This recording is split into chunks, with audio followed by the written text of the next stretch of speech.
묵시가 없으면 백성이 방자히 행하거니와 율법을 지키는 자는 복이 있느니라. 종은 말로만 하면 고치지 아니하나니 이는 그가 알고도 따르지 아니함이니라. 내가 말이 조급한 사람을 보느냐? 그보다 미련한 자에게 오히려 희망이 있느니라. 왕을 어렸을 때부터 곱게 양육하면 그가 나중에는 자식인 채 하리라. 노하는 자는 다툼을 일으키고 성내는 자는 범죄함이 많으니라. 사람이 교만하면 낮아지게 되겠고 마음이 겸손하면 영예를 얻으리라. 도둑과 짝하는 자는 자기의 영혼을 미워하는 자라. 그는 저주를 들어도 진술하지 아니하느니라. 사람을 두려워하면 올무에 걸리게 되거니와 여호와를 의지하는 자는 안전하리라. 주권자에게 은혜를 구하는 자가 많으나 사람의 일의 작정은 여호와께로 말미암느니라. 불의한 자는 의인에게 미움을 받고 바르게 행하는 자는 악인에게 미움을 받느니라. 아멘. 잠언의 말씀을 우리는 다른 말로 지혜서라고도 부릅니다. 왜냐하면 잠언의 말씀에는 수많은 지혜의 말씀들이 담겨져 있기 때문입니다.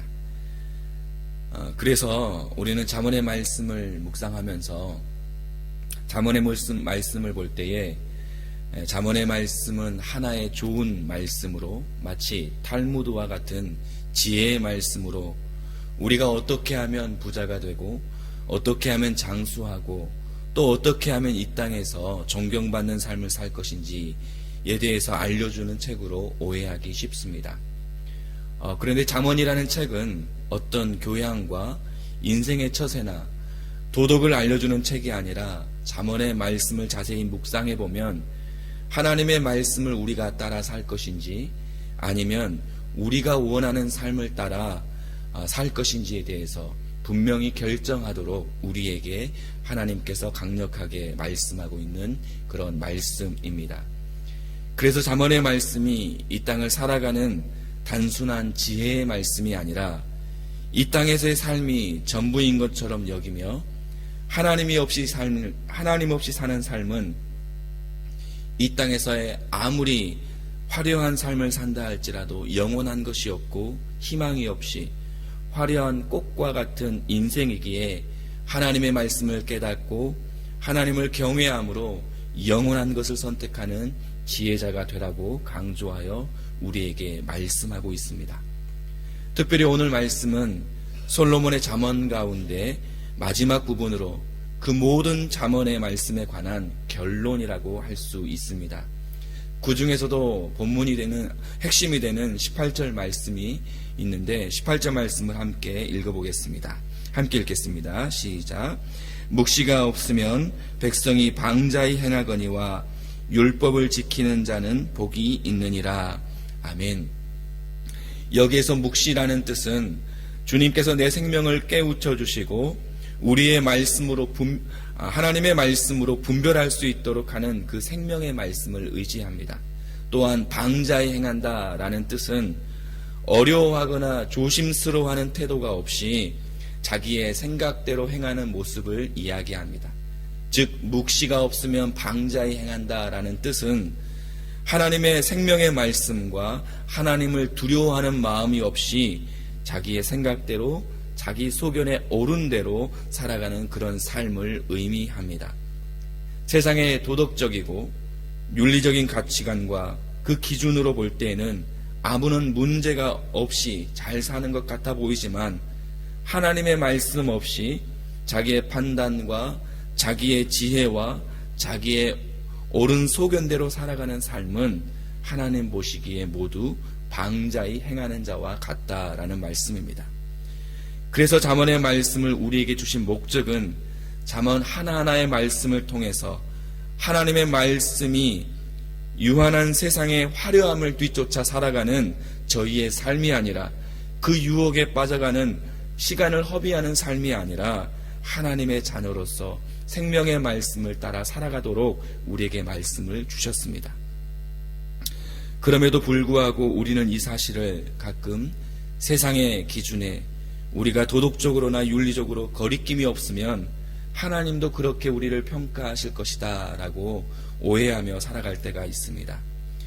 그래서 우리는 하나님의 말씀 없이도 열심히 교회를 섬기고 봉사할 때가 있습니다. 그리고 때로는 하나님의 말씀이 아닌 우리의 이성과 세상의 경험이 하나님의 말씀보다 모든 기준이 되어 교회를 섬기고 봉사할 때가 있습니다. 교회가 하나님의 말씀의 기초 위에 서야 함에도 불구하고 세상의 경영의 방법과 노하우로 세워져 갈 때가 있습니다. 물론 이러한 방법으로 교회를 세울 때에는 세상에서 말하는 성공과 눈에 보이는 성장은 이룰 수 있습니다. 그러다 보면 반드시 겪게 되는 것이 있는데 그것은 영적으로 메말라가는 영적인 기근이라는 사실입니다. 교회가 하나님의 말씀이 없이 영적으로 메말라가고 영적인 기근을 맞이하게 되면 더 이상 하나님의 방법보다는 오늘 말씀과 같이 각자 옳은 소견대로 말씀 없이 방자하는 그런 모습을 보게 되어집니다. 도덕적으로 방자하기 때문이 아니라 하나님의 말씀이 없기 때문에 하나님은 방자히 행한다라고 말씀합니다. 아모스 8장 11절 말씀에 보면 이스라엘 백성들이 영적으로 기근해가는 모습을 보게 되어지는데 그 모습을 이렇게 기록합니다. 양식이 없어 주림이 아니며 물이 없어 가람이 아니라고 말씀합니다. 이스라엘 백성들이 겪게 되는 그 기근은 먹을 양식이 없어서가 아니고 물이 없어서가 아니라는 사실입니다. 여호와의 말씀을 듣지 못한 기근이라고 말씀합니다. 지식과 지혜와 경험과 합리적이고 이성적인 판단이 없어 방자히 행하는 것이 아닙니다. 우리의 합리적인 이성과 판단과 지혜와 지식이 부족하기 때문이 아닙니다. 경제적인 수준이 부족하기 때문이 아닙니다. 도덕적으로나 윤리적으로 바르지 않기 때문이 아닙니다. 도덕적으로 윤리적으로 흠없이 옳은 삶을 살아가는 것 같지만 하나님의 말씀이 없으면 영적으로 방자히 행하는 것과 같다라는 사실입니다. 사랑하는 여러분, 우리가 이 땅을 살아갈 때에 합리적이고 도덕적인 윤리적인 것을 지켜가는 것은 매우 중요합니다. 그러나 우리는 한 가지 더 기억해야 합니다. 이 모든 것 위에 하나님의 말씀을 더하는 것입니다.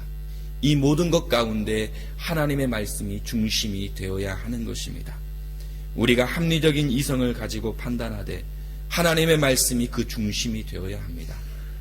그런 우리의 삶 가운데 18절 말씀 하반절에 우리에게 율법을 지키는 자에게 복이 있도다라고 약속의 말씀을 주고 계십니다.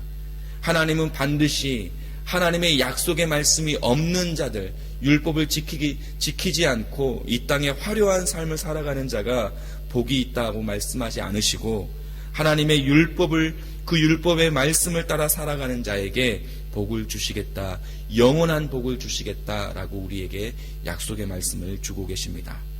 그러므로 오늘을 살아가는 삶 가운데 우리의 열심과 이성과 지혜와 경험이 아닌 하나님의 말씀을 따라 하나님의 말씀의 중심을 따라 살아가는 저와 여러분의 삶이 되시기를 간절히 소원합니다. 두 번째로 25절 말씀처럼 우리가 누구를 두려워하며 살 것인가 하는 말씀입니다. 사도행전 12장 말씀에 보면 헤롯 왕이 교회 중에 몇 사람을 해하려고 요한의 형제 야고보를 칼로 죽인 사건이 나옵니다. 헤롯은 당시 사도들이 성령을 받아 그 사도들을 통해서 성령의 강력한 역사들이 나타나고 교회가 부흥하는 것을 보고 교회의 기세를 꺾기 위해서 요한의 형제 야고보를 칼로 죽인 사건이 나옵니다. 그런데 이것을 본 유대인들이 이 일을 기뻐하는 것을 보고 헤롯이 베드로를 잡아들이게 됩니다. 베드로를 잡아들이는 목적은 그가 하나님의 뜻에 맞느냐 맞지 않느냐, 그가 진리냐 비진리냐가 아니라 백성들이 좋아하느냐 좋아하지 않느냐 하는 것이 그는 더 중요하게 여겼었습니다. 헤롯은 사람의 여론, 사람의 반응에 더 예민하게 움직였던 사람이었습니다. 자신의 동기가 어떠하는가, 세상의 반응에 헤롯은 반응하고 있는 것을 보게 되어집니다. 그래서 헤롯은 베드로를 잡으면 백성들이 더 좋아할 것으로 그렇게 착각하고 생각했습니다. 우리에게 때로는 사람의 반응이 필요합니다.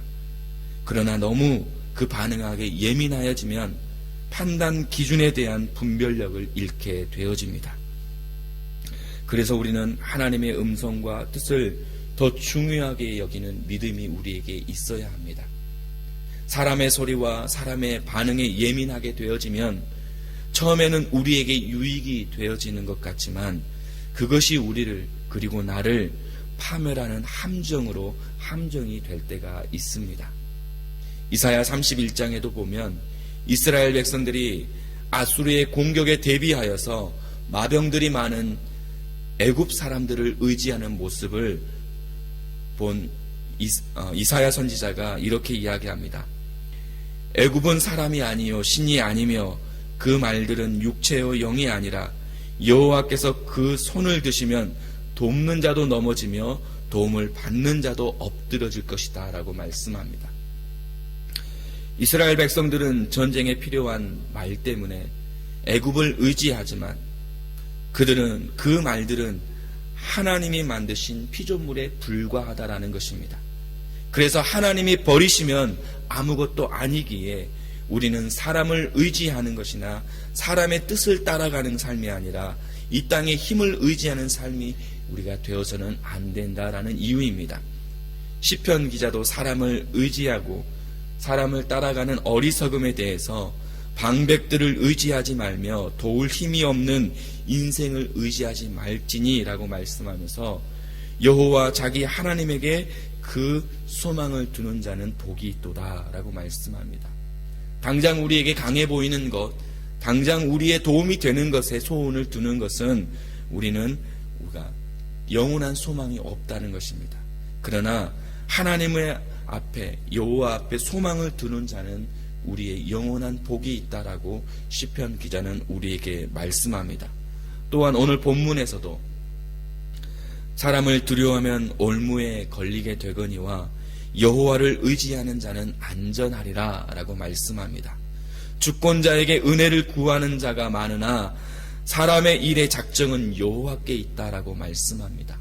우리의 도움을 주는 힘이 있는 자에게 도움을 구하고 우리가 은혜를 구하지만 우리의 모든 결정권은 여호와 하나님께 있다라는 사실입니다. 사랑하는 여러분, 힘이 있고 권력이 있는 곳에 도움을 구하면 당장 우리에게 도움이 될 수 있습니다. 우리가 어려움을 모면할 수는 있습니다. 그러나 그런 마음이 오히려 우리의 결정권을 빼앗기고 올무가 되어질 수 있다라는 사실입니다.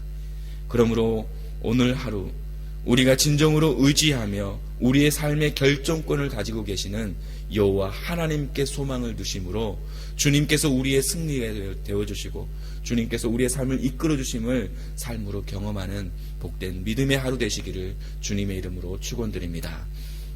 함께 기도하시겠습니다.